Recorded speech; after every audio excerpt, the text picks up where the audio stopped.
الحمد للہ وکفا والصلاة والسلام علی سید الرسل وخاتم الانبیاء اما بعد فاعوذ باللہ من الشیطان الرجیم بسم اللہ الرحمن الرحیم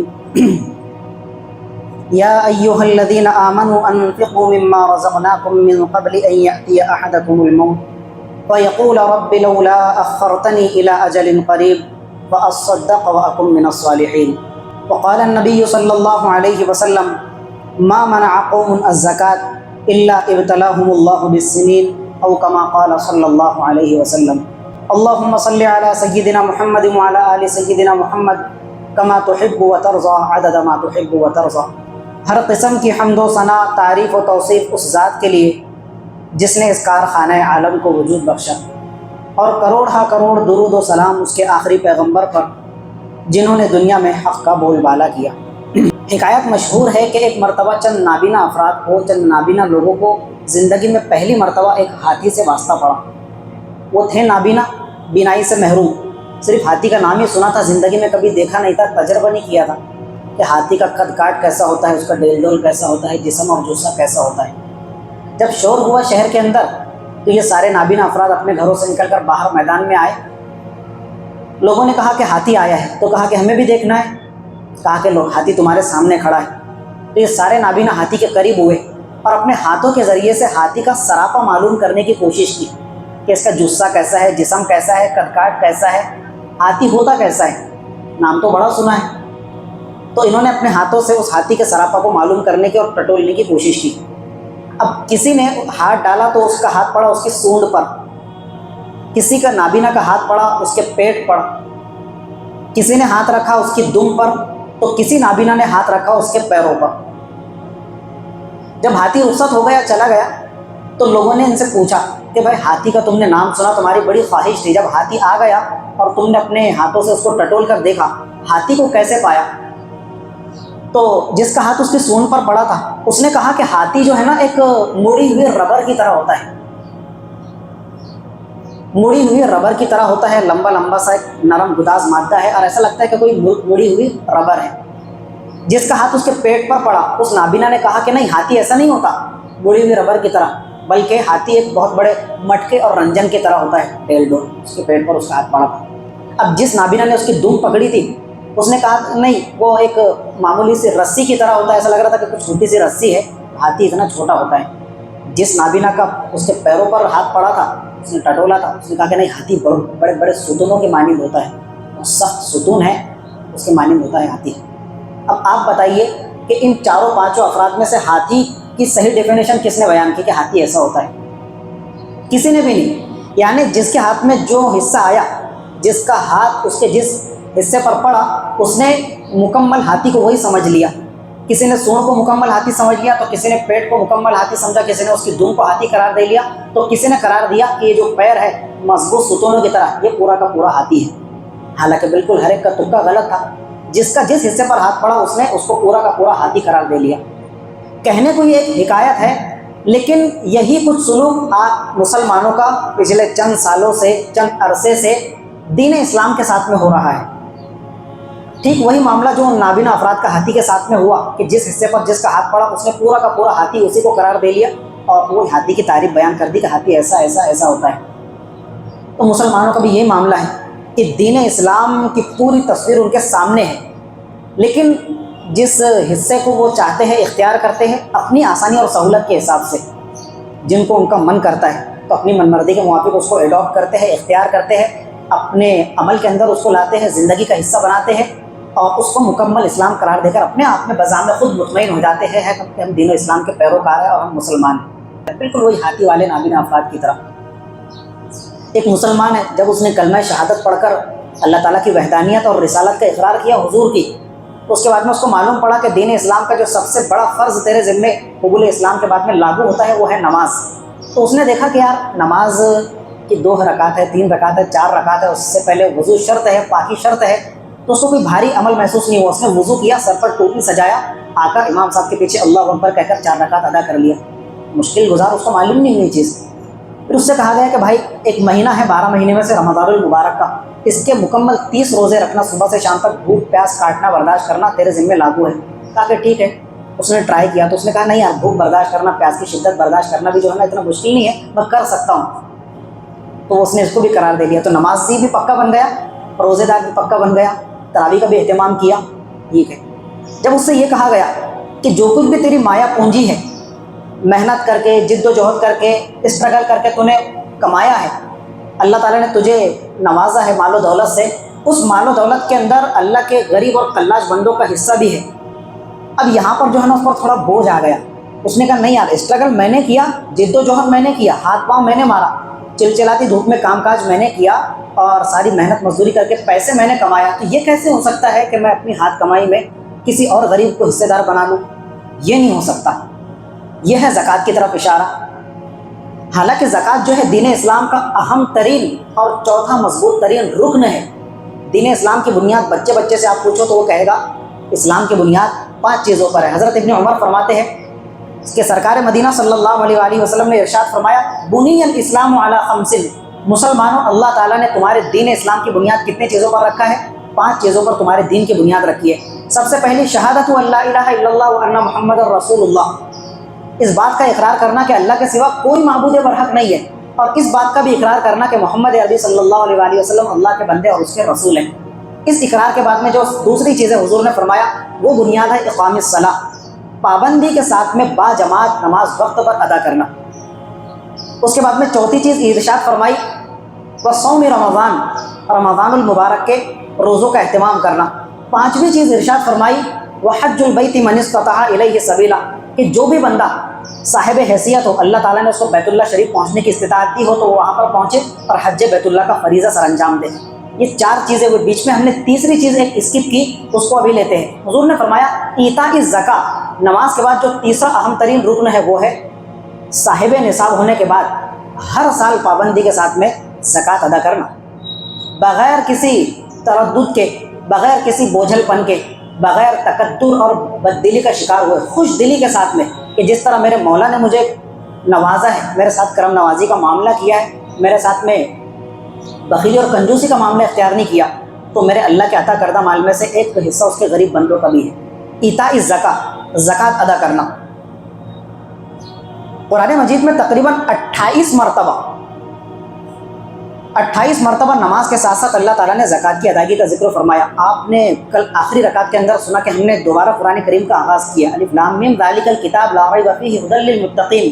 وہ متقین کون ہیں؟ الذین یؤمنون بالغیب ویقیمون الصلاۃ. آگے زکوٰۃ کا تذکرہ ہے, سینکڑوں مرتبہ اقیموا الصلاۃ وآتوا الزکاۃ, نماز قائم کرو اور زکوٰۃ دو پابندی کے ساتھ ہر سال. جو صاحب نصاب ہے اللہ تعالیٰ نے اس کی کچھ شرائط بھی تو رکھی ہے. ایسا نہیں کہ ہر بندے کو زکوٰۃ ادا کرنا ہے اور اتنا مال نکالنا ہے سو نکالنا ہے, نہیں, اس کی بھی کچھ شرائط ہے. اگر آپ ان شرائط پر پورے اترتے ہیں تو ٹھیک ہے, اور اگر آپ ان شرائط پر پورے نہیں اترتے تو آپ کے ذمے سے زکوٰۃ معاف ہے, آپ پر لاگو ہی نہیں ہے, چاہے آپ کی پوری زندگی گزر جائے. تو 28 مرتبہ ٹوٹل اللہ تعالیٰ نے نماز کے ساتھ ساتھ زکوٰۃ کا تذکرہ فرمایا, اور اشارتاً کنایتاً تو سینکڑوں دفعہ حاجت رواؤں کی حاجت روائی کرنے کا, غریبوں کی فریاد رسی کا اللہ تعالیٰ نے حکم دیا ہے کہ درد مندی اور غمخواری پیدا کرو. جو کچھ اللہ نے تم کو نوازا ہے تو اس کے اکیلے مالک مت بن بیٹھو, بلکہ اللہ کے غریب بندوں کا بھی اس کے اندر حصہ لگاؤ, ان کو بھی شریک اور پارٹنر بناؤ. اب آپ سن چکے کہ اسلام کی بنیادی جب 5 چیزوں پر رکھی گئی ہے اور ان میں سے اہم ترین رکن کیا ہے؟ زکوٰۃ ہے. تو ایک مسلمان کبھی یہ نہیں ہو سکتا کہ وہ زکوٰۃ کا انکار کرے. اگر وہ نماز کا انکار کرے, بھلے وہ نماز نہ پڑھے لیکن نماز کا انکار کرے, تو کیا ہو جائے گا؟ کافر ہو جائے گا. اسلام کے بنیادی عقائد کا انکار اگر کوئی مومن کرتا ہے تو وہ مومن نہیں, مسلم بھی نہیں, بلکہ کیا ہو جاتا ہے؟ دائرہ اسلام سے خارج ہو کر کفر کی سرحد میں داخل ہو جاتا ہے. تو بھلے ہی کوئی مسلمان زکوٰۃ کے معاملے میں پس و پیش کا معاملہ اختیار کرے, لیکن کئی ایک بدبخت افراد ایسے بھی آپ کو ملیں گے کہ جو سرے سے زکوٰۃ تو دیتے ہی نہیں بلکہ زکوٰۃ کے منکر بنے بیٹھے ہیں. زکوٰۃ کا انکار کرتے ہیں کہ نہیں, زکوٰۃ ہم سے دی نہیں جاتی ہے اور ہم اس کو فرض سمجھتے ہی نہیں ہیں. یہ ہو گیا زکوٰۃ کا انکار. اگر کوئی مسلم خدا نخواستہ زکوٰۃ کا انکار کر بیٹھے تو وہ سیدھا دائرہ اسلام سے خارج ہو جاتا ہے. پارہ نمبر 24 کے اندر اللہ تعالیٰ نے ارشاد فرمایا الذین لا یؤتون الزکاۃ وهم بالآخرۃ هم کافرون, کہ جو لوگ زکوٰۃ دیتے نہیں, زکوٰۃ کے منکر بنے بیٹھے ہیں, زکوٰۃ کا انکار کر رہے ہیں, تو وہ آخرت کے منکر ہیں. آخرت میں اللہ تعالیٰ آپ سے کیا پوچھے گا؟ وہی سارے معاملات کے بارے میں ڈسکس کرے گا, پاسپورٹ سے کرے گا کہ جو اس نے آپ پر لاگو کیا تھا. نماز آپ پر لاگو ہے, احکام خدا بندی میں سے ایک حکم ہے, روزے آپ کے ذمہ لاگو ہے, تو جن چیزوں کو لاگو کیا گیا ان کے بارے میں پاسپورٹ سے ہوگی نا. اب زکوٰۃ بھی جب آپ کے ذمہ بنیادی فرض ہے، اہم ترین رکن ہے، اگر کوئی مومن اس کے بارے میں انکار کر رہا ہے دنیا کے اندر، تو کیا مطلب؟ تو اس کا نہ اللہ پر ایمان ہے، نہ آخرت کے حساب کتاب پر یقین ہے، نہ وہ جنت کو چاہتا ہے، نہ جہنم سے بچنے کی کوئی تمنا کرتا ہے. سیدھے سیدھے یہ مطلب ہوا. تو اللہ تعالیٰ فرماتا ہے الذین لا یؤتون الزکاۃ، جو لوگ زکوٰۃ دیتے نہیں، منکر بنے بیٹھے ہیں، وہم بالآخرۃ ہم کافرون، یہ لوگ آخرت کے انکاری ہیں. اور جو آخرت کا منکر ہے وہ قریش مکہ کی کیٹیگری کے اندر شامل ہو گیا، وہ زبردست قسم کا کافر ہے، تو اس کے ایمان کا کوئی سوال ہی پیدا نہیں ہوتا. اور زکوٰۃ اتنا اہم ترین رکن ہے کہ جب حضور کا وصال ظاہری ہو گیا، آپ دنیا سے پردہ فرما گئے، اللہ تعالیٰ کی بارگاہ میں پہنچ گئے، تو آپ کے وصال کے تھوڑے ہی عرصے کے بعد میں حضرت صدیق اکبر رضی اللہ تعالیٰ عنہ نے خلافت کی باغ ڈور سنبھالی، تخت حکومت پر براجمان ہوئے. تو کچھ افراد تھے جو نئے نئے مسلمان ہوئے تھے، اور شیطان نے ان کو پٹی پڑھایا، نفس کے فریب اور بہکاوے کے اندر آ گئے. انہوں نے کہا کہ ہم ساری چیزوں کو اختیار کرنے تیار ہے، پابندی کرنے تیار ہے، لیکن یہ جو زکوٰۃ کا حکم ہے نا، یہ ہمارے پلے نہیں پڑتا، ہم نہیں زکوٰۃ دے سکتے. حضرت صدیق اکبر کے کانوں تک جب یہ آواز پہنچی کہ یہ لوگ سیدھے سے زکوٰۃ کے منکر بن گئے ہیں اور زکوٰۃ کا انکار کر رہے ہیں، تو حضرت صدیق اکبر نے فرمایا، حالانکہ حضرت صدیق اکبر رضی اللہ تعالیٰ عنہ کا مزاج آپ اور ہم بخوبی جانتے ہیں، انتہائی رقیق القلب، بڑے نرم مزاج. ارحم امتی بی امتی ابو بکر، خطبہ جمعہ میں آپ سنتے ہیں کہ حضور نے گواہی دی، میری امت کے اندر سب سے زیادہ امتیوں کے ساتھ میں رحم دلی اور شفقت مہربانی کا معاملہ کرنے والی کوئی ہستی ہے تو وہ ابو بکر صدیق ہے. اس کے باوجود بھی جب انہوں نے یہ معاملہ سنا کہ یہ زکوٰۃ کے منکر بنے بیٹھے ہیں، تو میان میں سے تلوار سونپ کر کھڑے ہو گئے اور فرمانے لگے، لو منعونی عقالا مما كانوا یؤتون رسول اللہ صلی اللہ علیہ وسلم، یہ جو لوگ آج زکوٰۃ کا انکار کر رہے ہیں کہ ہم سے زکوٰۃ دی نہیں جاتی اور زکوٰۃ کا حکم ہمارے پلے نہیں پڑتا، یہ لوگ اگر حضور کی موجودگی اور حضور کے دور مقدس کے اندر زکوٰۃ میں اگر ستلی کا ایک چھڑا بھی دیا کرتے تھے، ستلی کا ایک چھڑا معمولی سا، تو میں وہ ستلی کا چھڑا بھی لوں گا اور ان کو آمادہ کروں گا کہ تم کو یہ دینا پڑے گا. یہ کیسے زکوٰۃ کا انکار کرتے ہیں میں دیکھتا ہوں. ان اللہ لم یفرق بین الصلاۃ والزکاۃ، میٹھا میٹھا ہپ ہپ، کڑوا کڑوا تھو تھو، یعنی صرف آپ نے وضو کیا، سر پر ٹوپی سجائی، 4 رکعت امام صاحب کے پیچھے اللہ اکبر کہہ کر السلام علیکم وعلیکم السلام کہہ کر نکل گئے باہر، اس میں تو کوئی اسٹرگل لگی نہیں آپ کی. تو یہ حکم کتنا آسان لگ رہا ہے نماز والا. تو جس اللہ کے کہنے پر نماز کا فریضہ تم سر انجام دے رہے ہو، اس اللہ نے جب زکوٰۃ کا حکم دیا ہے تو کیوں تمہاری جان نکل رہی ہے بھائی؟ تو فرمانے لگے ان اللہ لم یفرق بین الصلاۃ والزکاۃ، اللہ تعالیٰ نے نماز اور زکوٰۃ کے درمیان کوئی فرق نہیں رکھا، جتنا بڑا فرض نماز کا ہے اتنا ہی بڑا فرض زکوٰۃ کا بھی ہے. یہ کیسے زکوٰۃ کا انکار کرتے ہیں اور کیسے پیچھے چھڑاتے ہیں میں دیکھتا ہوں. اور فرمایا کہ اگر یہ نہیں دیں گے لجاہدتہم حتی تلحق روحی باللہ، کہ اگر انہوں نے زکوٰۃ کا انکار کیا تو خدا پاک کی قسم میں میدان کے اندر نکل کر ان کے خلاف جہاد کروں گا اور پیچھے نہیں ہٹوں گا یہاں تک کہ اللہ کی راہ کے اندر میری روح قبض ہو جائے. اگر ستلی کا ایک چھڑا بھی حضور کے زمانے میں زکوٰۃ میں دیا کرتے تھے، ان کو دینا پڑے گا، ایسے زکوٰۃ کا انکار کر رہے ہیں. زکوٰۃ سے جی چرانے والے، زکوٰۃ سے پیچھے ہٹنے والے اور زکوٰۃ نہ دینے والوں کا بھیانک انجام بیان فرماتے ہوئے اللہ تعالیٰ نے قرآن مجید کے 10ویں پارے میں ارشاد فرمایا، والذین یکنزون الذہب والفضۃ ولا ينفقونها فی سبیل اللہ، جو لوگ مسلمانی کا دعویٰ کرتے ہیں، نماز روزوں کا اہتمام کرتے ہیں، لیکن زکوٰۃ کے بارے میں یہ معاملہ ہے کہ وہ سونا چاندی بھر بھر کر رکھتے ہیں، تجوریاں گرم کر کے رکھتے ہیں، اور چاہے بیوی کے زیورات ہو، سونا ہو، چاندی ہو، چاہے ان کے اپنے پاس میں ہو یا گھر کے کسی کونے کھدرے کے اندر ہو یا زمین کے اندر خزانہ ان کے ہاتھ لگا ہو، ان کا معاملہ کیا ہے؟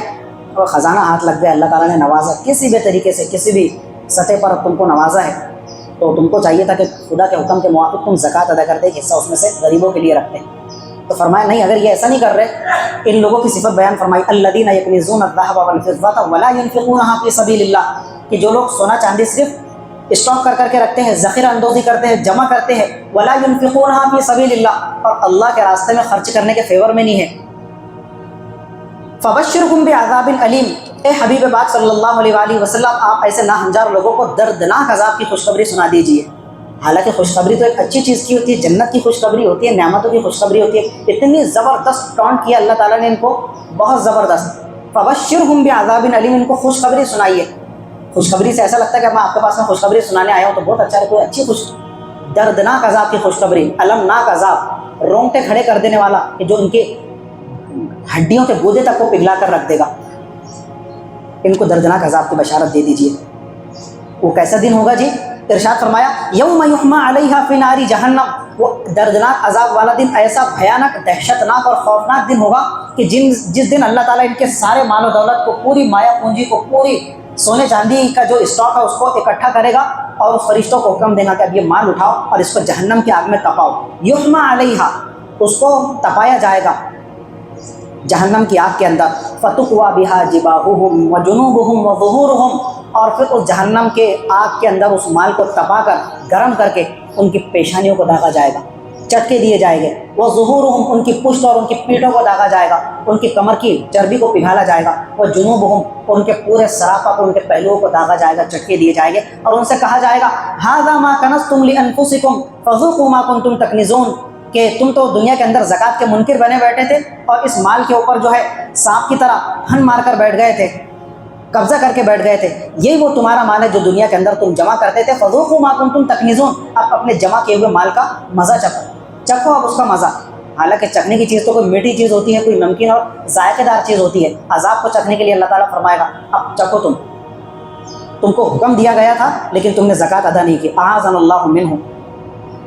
ایک اور موقع پر اللہ تعالیٰ نے چوتھے پارے میں بخل اور کنجوسی کرنے والے کے بارے میں ارشاد فرمایا وَلَا يَحْسَبَنَّ الَّذِينَ يَبْخَلُونَ بِمَا آتَاهُمُ اللَّهُ مِنْ فَضْلِهِ هُوَ خَيْرًا لَهُمْ، کہ اللہ تعالیٰ نے جن لوگوں کو اپنے فضل و کرم سے نوازا ہے، یعنی مال و دولت کا ایک اچھا خاصا سرمایہ ان کی جھولی میں ڈالا ہے، اپنے نوازشات سے ان کو بہرور کیا ہے اور ان کو حکم دیا ہے یہ مال تمہارا اکیلے کا نہیں ہے، تم اس کے نگراں ہو، اپنے استعمال میں بھی لاؤ. ایک اچھا خاصا حصہ، 40واں حصہ، بہت تھوڑا سا، بہت ایک قلیل سا اس میں سے مقدار جو ہے خدا کے غریب بندوں پر زکوٰۃ کی شکل کے اندر تم کو صرف کرنا ہے، ادا کرنا ہے اور خرچ کرنا ہے. یہ اس سے پیچھا چھوڑاتے ہیں کہ ہم اپنی جد و جہد سے، اپنی اسٹرگل سے اور اپنے طاقت قوت کے بلبوتے پر ساری دولت حاصل کیے. وہی قارون والا جملہ انما اوتیتہ علی علم عندی، جو کچھ بھی میں نے حاصل کیا ہے اپنے علم، اپنی دانش کے بلبوتے پر حاصل کیا ہے. یہ کوئی خدا کی نوازش تھوڑی ہے. جب اللہ تعالیٰ کے سامنے اس نے اس طرح کا ڈھٹائی کا معاملہ کیا فخسفنا بہ وبدارہ الارض، تو اللہ تعالیٰ نے اس کے محلات سمیت کیا کر دیا، اس کو زمین کا پیوند بنا دیا اور زمین کے اندر دھنسا کر تاخت و تاراج کر دیا. تو کچھ لوگ ایسے ہیں جو مسلمان ہیں، نماز روزے والے مسلمان ہیں، لیکن زکوٰۃ دیتے ہوئے جو ہے نا ان کی جان نکلتی ہے. کروڑوں کے اسامی ہیں، اس کے باوجود بھی وہ زکوٰۃ ادا نہیں کرتے، اور دیتے بھی ہیں تو کیسی دیتے ہیں آپ سب کو معلوم ہے. تو یہ جو بخل اور کنجوسی کا معاملہ اختیار کرتے ہیں ان کے بارے میں ارشاد خدا بندی ہے کہ اللہ تعالیٰ نے جن لوگوں کو اپنے فضل سے نوازا ہے، مال و دولت عطا کیا ہے، اور وہ اس میں بخل اور کنجوسی کرتے ہیں، زکوٰۃ ادا نہیں کرتے، لا یحسبن، تو ان کے بارے میں ہرگز تم یہ گمان مت کرنا ہوا خیر لہم، کہ یہ جو مایا پونجی اکٹھی کر رہے ہیں، بخل اور کنجوسی کر کر کے مال کا اسٹاک کر رہے ہیں، تو ان کے لیے بہت بہتر ہے، یہ کوئی دھجو پتی بن جائیں گے اور مکیش امبانی کے باپ بن جائیں گے. اس غلط فہمی اور اس فیلسی کے اندر مت رہنا، یہ بہت بڑا مغالطہ ہے. بل ہوا شر لہم، بلکہ یہ ان کے لیے جو ہے نا بہت برے انجام کا سبب بننے والا ہے، بہت برے انجام کا سبب بننے والا ہے. سیطوقون ما بخلوا یوم القیامہ، جس چیز کے بارے میں یہ کنجوسی اختیار کر رہے ہیں، جس مال و دولت کو لے کر یہ اس کے پجاری بنے ہوئے ہیں، مال و دولت پر زکوٰۃ ادا نہیں کرتے، تو یہی مال توق بنا کر قیامت کے دن ان کے گلے کا پھندا بن جائے گا، اور پوری مخلوق کے سامنے قیامت کے دن سر محشر اللہ تعالیٰ ان کو رسوا اور ذلیل و خوار فرما کر جہنم کے حوالے کر دے گا، اور کہا جائے گا کہ یہ ہے تیرا مال جو دنیا کے اندر تو جمع کیا کرتا تھا، اب اپنے مال کے جمع کرنے کا مزہ چکھ. بخاری شریف کی روایت ہے، تاجدار مدینہ صلی اللہ علیہ وآلہ وسلم نے ارشاد فرمایا من آتاہ اللہ مالا، ایک بندہ مومن ہے، کافروں کی بات ہی نہیں چل رہی، ممبر مسلمانوں کے لیے ہے، مسجد مسلمانوں کے لیے ہے، کافروں کے بھی لیے ہے، لیکن کافر یہاں پر آ کر نماز ادا نہیں کر سکتا، اس لیے کہ وہ نماز کا مکلف ہی نہیں ہے. تو یہ جو حدیث ہے یہ مسلمانوں کے لیے بیان کی جا رہی ہے. اللہ کا دین، اس کا قرآن پوری انسانیت کے لیے ہے، لیکن وہ مکلف کب ہوں گے؟ احکام شریعت کے، جب وہ دین اسلام قبول کر لے گے. ابھی تو مکلف ہے ہی نہیں. تو جس بندے مومن کو اللہ تعالیٰ نے مال و دولت سے نوازا، فلم یؤدی زکاتہ، زکوٰۃ کا حکم ادا فرمایا، لیکن زکوٰۃ کی حکم کی شنوائی کے بعد میں اس نے زکوٰۃ ادا نہیں کیا، اسے پیچھا چھڑاتا رہا کہ نہیں زکوٰۃ اپنے پلے نہیں پڑتی. مثل لہ مالہ یوم القیامۃ شجاعا اقرا، کل قیامت کے دن اللہ تعالیٰ اس کے مال کو، اس کا مال حضور نے فرمایا قیامت کے دن ایک بھیانک زہریل ازدے کی شکل اختیار کر لے گا. آپ کا جو مایا پونجی ہے، یہ جو خزانے ہیں، تجوریاں بھر بھر کر رکھ رہے ہیں، آپ کی بیوی کے سونے چاندی کے زیورات ہیں، آپ کے ہاتھ میں سونے کے بڑے بڑے کڑے تھے اور انگوٹھیوں کی شکل میں جو گھروں کے اندر پڑے ہوئے ہیں، اگر اس کی زکوٰۃ آپ ادا نہیں کرتے، حضور نے فرمایا یہ مال کیا کرے گا؟ قیامت کے دن ایک زہریل ازدے اور خطرناک سانپ کی شکل اختیار کرے گا. لہو زبیبتان، وہ بالکل گنجے قسم کا سانپ ہوگا. یہ بھیانک سانپ کی طرف اشارہ ہے. جس طرح آپ ایناکونڈا کا نام اور زہریلے سانپ کا نام لینے سے رات کے اندر ڈرتے ہیں، آپ کے موبائل کی اسکرین پر اگر آ جائے تو کیسے رونگٹے کھڑے ہو جاتے ہیں صرف اس کی تصویر دیکھ کر ہی، کہ جب اس کی ہیبت ناکی کا یہ عالم ہے تو اگر کسی سے روبرو ہوگا بندہ تو اس کا کیا عالم ہوگا. تو یہ قیامت کے دن ان زکوٰۃ خوروں کے ساتھ میں ہوگا کہ جو زکوٰۃ کا مال بھی خود ہی کھا جاتے ہیں حالانکہ وہ دوسروں کا حق ہے. تو لہو زبیبتان، اور اس کے گنجے سر کے اوپر جو ہے نا جو سیاہ نقطے ہوں گے سر کے اوپر، آنکھ نہیں، آنکھ تو ایک الگ چیز ہے جو ہم کو نظر آتی ہے سانپ کی. یہ جو سانپ کے سر کے اوپر کالے نقطے ہوتے ہیں، سیاہ نقطے، وہ انتہائی زہریلا ترین سانپ ہوتا ہے. یہ تو دنیا کے سانپ کی بات ہے، اور جو حضور فرما رہے ہیں یہ قیامت کے دن ہوگا تو وہ کس کیا زہریلے پن کا اس کا اندازہ اور امیجن بھی نہیں کر سکتے ہم. حضور نے فرمایا یطوقہ یوم القیامہ، کل قیامت کے دن اس پورے مال کو گنجے سانپ کی شکل دے کر، زہریلے سانپ کی شکل کے اندر تبدیل کر کے اس کے گلے کا طوق بنا دیا جائے گا. اس کا پورا مال اس کے گلے کا پھندا بن جائے گا. ثم یأخذ بالحزمتیہ، اور وہ کل قیامت کے جو گنجا سانپ ہوگا اس کے مال کی شکل کے اندر، وہ اس کے یہ جبڑے پکڑے گا. جی یہ جو ہم کہتے ہیں کلے پکڑ کر چیر ڈالنا، یہ سانپ اس کے جبڑے پکڑے گا، اس کو کھینچے گا. اور کہاں تک کھینچے گا، کیسے کھینچے گا؟ اعاذنا اللہ تعالیٰ ہم سب کو اپنی حفظ مان کے اندر رکھے. اور اس سے وہ سانپ مخاطب ہو کر کہے گا، اے زکوٰۃ خور انسان، انا کنزکا، میں کوئی زہریلا سانپ نہیں ہوں، میں تیرا جمع کیا ہوا مال ہوں جس کو تو جمع کر کر کے رکھتا تھا. انا مالوکا، میں تیرا وہی مال ہوں جو اپنے بستر اور تکیے کے نیچے، تکیے کی گود کے اندر تو سنبھال کے اندر رکھا کرتا تھا کہ کسی غریب مسکین کی نظر نہ پڑ جائے کہ مجھے زکوٰۃ نہ دینا پڑے. زکوٰۃ تو کسی اور کا حق تھا، لیکن زکوٰۃ خور تو خود بن گیا، زکوٰۃ تو نے خود ہی کھا لیا. سیدنا علی المرتضی رضی اللہ تعالیٰ عنہ کا فرمان ہے، سنن کبریٰ البیہقی نام کی ایک کتاب ہے حدیث پاک کی، تو فرماتے ہیں ان اللہ فرض علی الاغنیاء فی اموالہم ما یکفی الفقراء، کہ اللہ تعالیٰ نے یہ جو مالدار لوگوں کو دنیا کے اندر وجود بخشا ہے، یہ ماں پیٹ سے تو مالدار نہیں ہوئے، ان کی قسمت کے اندر یہ لکھا ہوا تھا کہ اللہ تعالیٰ ان کو اتنی مال و دولت سے نوازے گا. اب جو غریب گھرانے کے اندر پیدا ہوا تو غربت اس کا قصور نہیں ہے، خدا تعالیٰ نے روز ازل سے فیصلہ کیا تھا کہ اس کو اتنا ملے گا، اس کو اتنا ملے گا. تو کوئی وقت کا قارون ثابت ہوتا ہے، تو کوئی وقت کا عیسیٰ ابن مریم ثابت ہوتا ہے کہ جو دنیا سے زہد اور بے رغبتی اختیار کرتا ہے. تو یہ خدا کی تقسیم ہے، اس پر زیادہ اترانے کی ضرورت نہیں ہے. چپ چاپ جو خدا تعالیٰ نے تمہارے ذمہ زکوٰۃ اور صدقات کو لاگو کیا ہے وہ نکالنا شروع کر دے ایک بندے مومن کے ہونے کے ناطے. تو فرماتے ہیں کہ اللہ تعالیٰ نے مالداروں کو ان کے مالوں کے بارے میں اس بات کا مکلف بنایا ہے کہ وہ غریبوں کو اتنا مال ادا کرے اپنے مال میں سے، ما یکفی الفقراء، تو ان کی ضرورتیں پوری ہو جائیں. وہ در در کی ٹھوکریں کھانے پر، اللہ کے نام پر خیرات جمرات بھری مراد کہنے پر مجبور نہ رہیں. مت آنے دو ان کو در دروازے تک کہ تمہاری زکوٰۃ اگر پوری ادا ہوگی وہ جو ہے نا آسانی کے ساتھ میں اپنی زندگی بسر کریں گے. ٹوٹی 2 وقت کی کھائیں گے لیکن آپ کی در دیوری تک کے نہیں آئے گی. اگر یہ جتنے مالدار سویٹ قسم کے لوگ ہیں، جو صاحب حیثیت لوگ ہیں، زکوٰۃ اگر ادا کرنا شروع کرے، جو حق ہے دنیا کے اندر کوئی بھی انسان بھوک مری کا شکار نہ ہو، ایڑیا رگڑ کر نہ مرے. ما یکفی الفقراء، تو اگر یہ مالوں کی زکوٰۃ نکالنا شروع کر دے تو وہ غریبوں کے لیے کافی ہو جائے گا. فَإِن جَاءُوا، خدا نہ خواستہ اگر انہوں نے میں یہ معاملہ اختیار کیا کہ خود زکوٰۃ کھا لی، غریبوں کا حق کھا لیا، ہڑپ کر گئے، اور غریب کیا ہو گئے، بھوکے پیٹ سونے پر مجبور ہو گئے. عرو، بے لباسی کے ساتھ میں پھٹا پرانا لباس ہے اور ان کو پہننے کے لیے لباس بھی میسر نہیں ہے. آگے فرمایا او جہادو، اتنے قسم و کرسی کے اندر زندگی کے ایام کاٹنے پر مجبور ہو گئے کہ ان کے پاس میں پھوٹی پوڑی تک نہیں ہے کہ وہ بیسک نیڈز اور ضروریات زندگی فراہم کر سکے.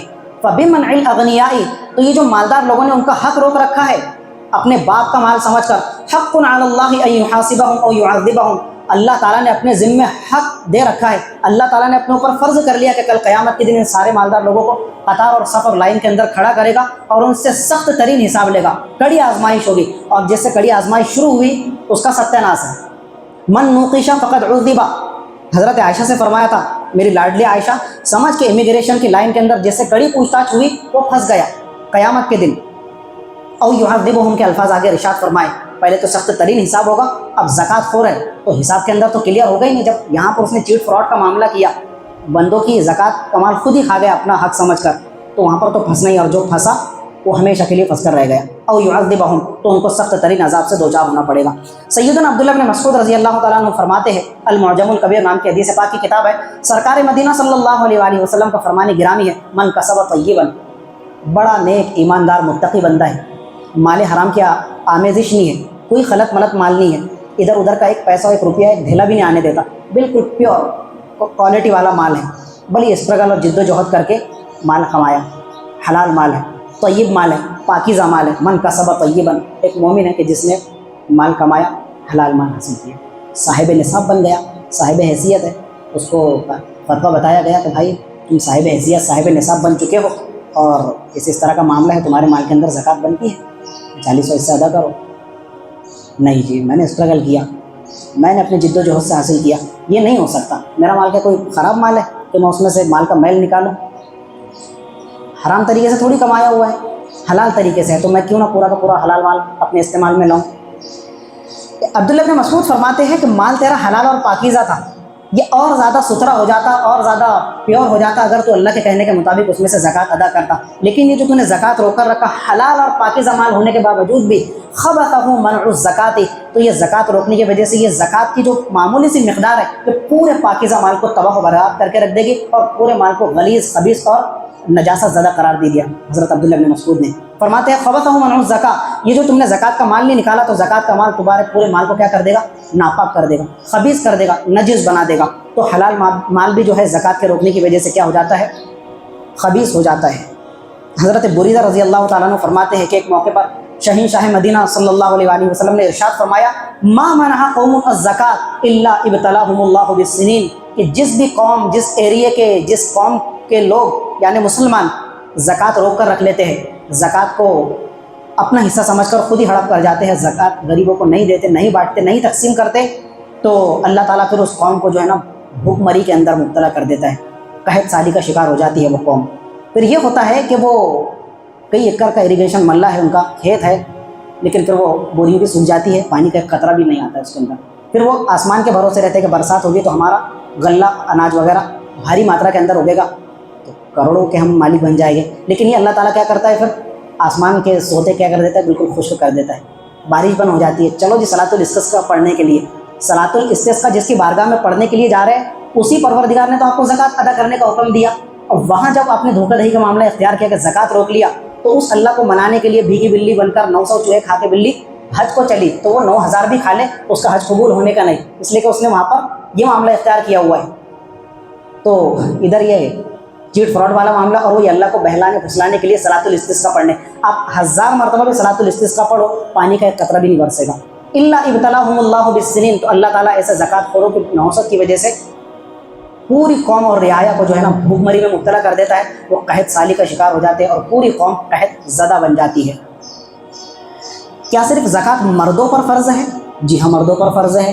کیا عورتوں کے ذمہ لاگو نہیں ہے؟ جس طرح نماز تراویح ان کے لیے سنت ہے, روزہ ان کے ذمہ فرض ہے, اعتکاف ان کے لیے سنت ہے. جی ہاں بالکل ہے نا. اور عورتوں کے پاس میں, خواتین اور لیڈیز کے پاس میں جو لاکھوں کی مالیت کے زیورات ہیں, تو کوئی کوئلے کی دھات کے تو نہیں ہے, سونا اور چاندی ہے وہ بھی, تو ان کی بھی زکوٰۃ ان کے ذمہ بنتی ہے, لاگو ہے, فرض ہے. اگر وہ ادا نہیں کرے گی تو اس کی بھی بڑی خطرناک وعید وارد ہوئی ہے. ترمذی شریف کی روایت ہے ان امرأتین اتتا رسول اللہ صلی اللہ علیہ وسلم, 2 لیڈیز اپنے کسی مسئلے کو لے کر بارگاہ نبوی میں حاضر ہوئی. حضور کی ان پر نظر پڑی, وفی ایدیہما سواران من ذہب, آپ نے ان کے ہاتھوں کی طرف دیکھا تو ان کے ہاتھوں کے اندر سونے کے 2 کنگن نظر آئے, سونے کے بڑے بڑے کنگن پہنی ہوئی تھی. قال لہما, آپ نے مخاطب ہو کر فرمایا اتؤدانی زکاتہ, بیٹیوں تم یہ جو تمہارے پاس میں سونے کے کنگن میرے ہاتھ میں اندر نظر آ رہے ہیں تمہارے ہاتھوں کے اندر, تم اس کی پابندی کے ساتھ میں زکوٰۃ ادا کرتی ہو ہر سال؟ لا یا رسول اللہ, اس پر بھی زکوٰۃ بنتی ہے, ہمارے ذمہ بھی زکوٰۃ لاگو ہے اس پر. آپ نے ارشاد فرمایا اتحبان ان یصورکم اللہ بسوار من النار, ایک بات بتاؤ کہ کل قیامت کے دن اللہ تعالیٰ تمہارے ان سونے کے کنگروں کو جہنم کی آگ کے اندر تپا کر اگر وہ سونے کے کنگن جہنم کی آگ کے اندر چینج کر کے تبدیل کر کے تمہارے ہاتھوں کے اندر پہنائے جائے, یہ بات پسند ہے تم کو؟ ان کے تو رونگٹے کھڑے ہو گئے. سونے کے کنگن اور اس کے بدل میں قیامت کے دن کیا ہو رہا ہے جی, جہنم کی آگ کے تپائے ہوئے کنگن پہنائے جا رہے ہیں. لرز کر کہنے لگی لا یا رسول اللہ, یا رسول اللہ کون گوارا کرے گا کہ اس کو آگ کے کنگن پہنایا جائے؟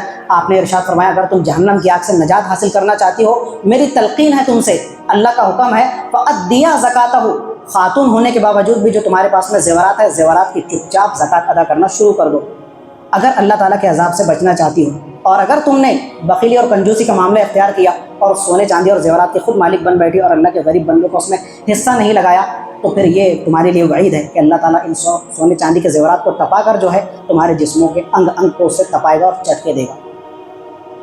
زکوٰۃ کا مسئلہ کیوں ڈسکس کیا جاتا ہے رمضان میں؟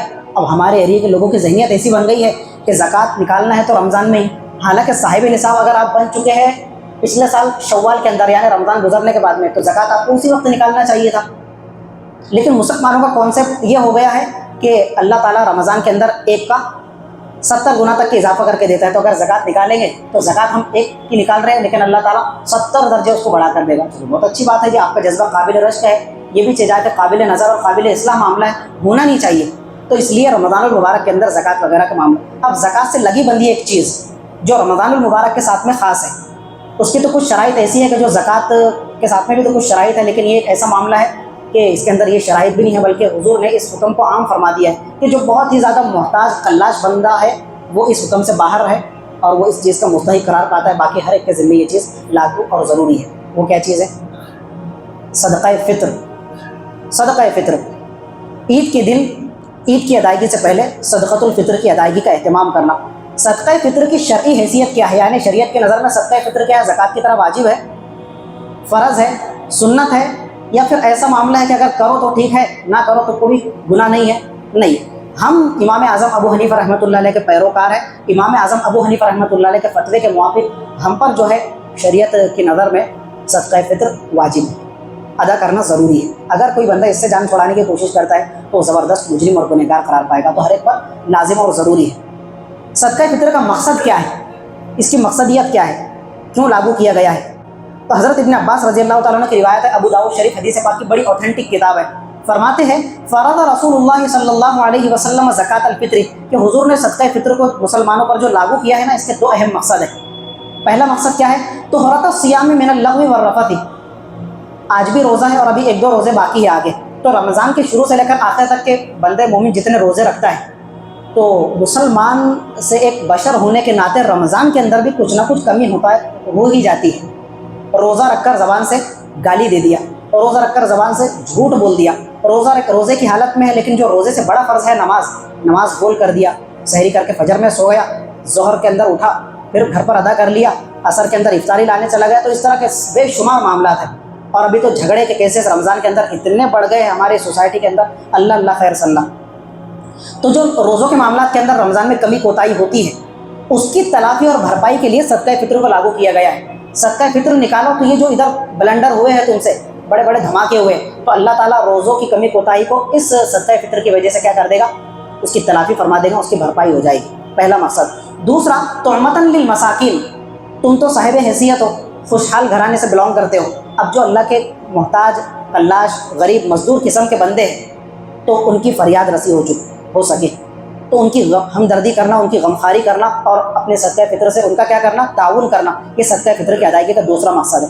سمجھ میں آ رہا ہے؟ تو یہ 2 مقصد کی خاطر شریعت نے ہمارے ذمہ صدقہ فطر کو لاگو کیا ہے. اب صدقہ فطر کس پر واجب ہے تو اس کے اندر اختلاف ہے, لیکن میں سیدھی حدیث آپ کو سنا دیتا ہوں. حضرت ابن عمر رضی اللہ تعالیٰ عنہ سے روایت ہے, بخاری شریف کی یہ روایت ہے کہ ہمارے حضور سرور کائنات صلی اللہ علیہ وسلم نے ارشاد فرمایا, فرض رسول اللہ صلی اللہ علیہ وسلم زکوٰۃ الفطر, کہ حضور نے صدقہ فطر کو لاگو کیا ہے کس پر؟ علی العبد والحر, آزاد پر بھی, غلام پر بھی, والذکر والانثی, جینٹس پر بھی, لیڈیز پر بھی, والصغیر والکبیر, ہر چھوٹے بڑے پر, من المسلمین, اگر وہ مسلمان ہیں. اب وہ مسلمان ہے, دین اسلام سے اس کا تعلق ہے, چھوٹا ہے, بڑا ہے, مرد ہے, عورت ہے, آزاد ہے, غلام ہے, ہر ایک پر کیا ہے؟ صدقہ فطر کا ادا کرنا عید کے ادائیگی سے پہلے واجب ہے, ضروری ہے. صدقہ فطر کی ادائیگی کا وقت کیا ہے؟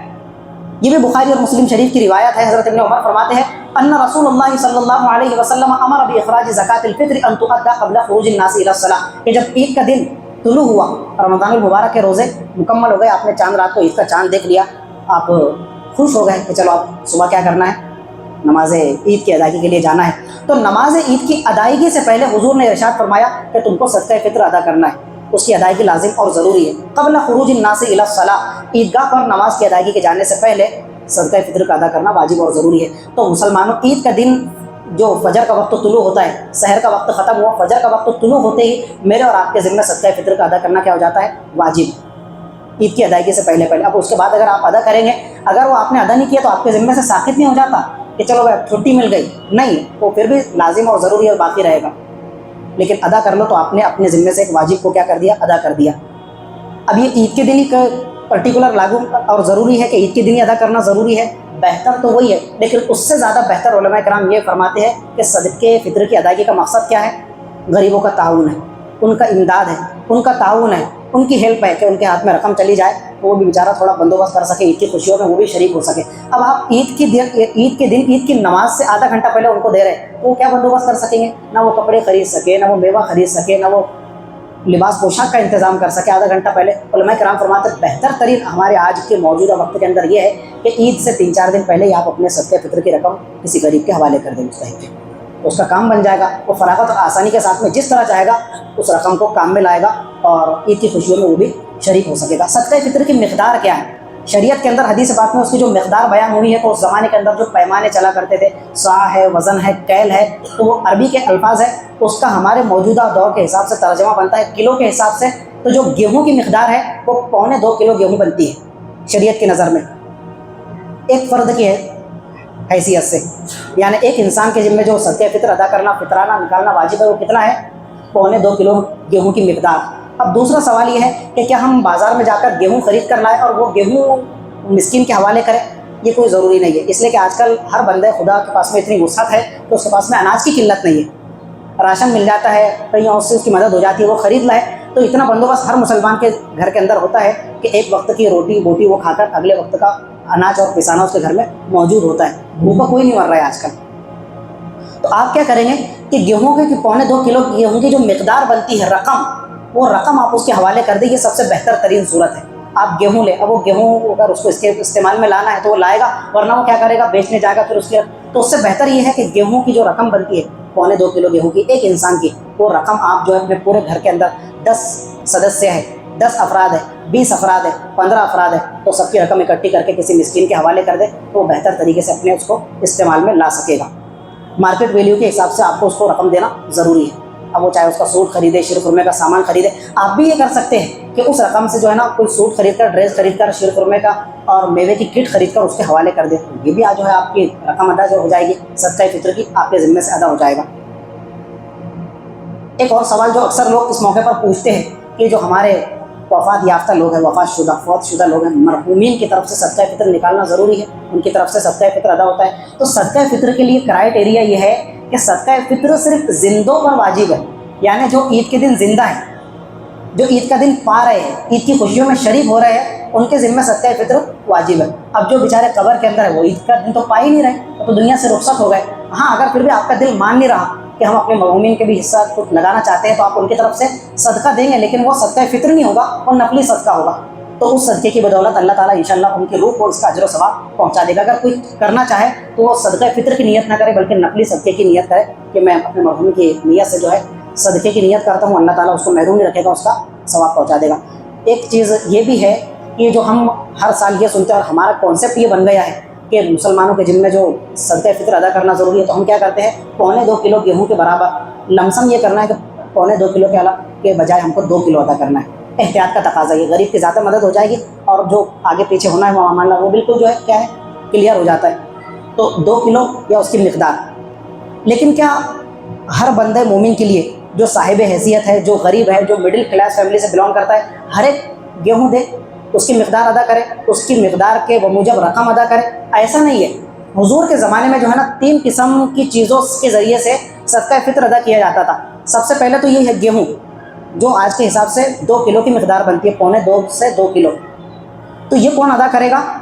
کہ جو بالکل لو کلاس فیملی سے بلانگ کرتا ہے، 2 وقت کی روٹی بوٹی کا وہ آسانی سے انتظام کر لیتا ہے، وہ انسان جو ہے نا یہ رقم ادا کرے گا۔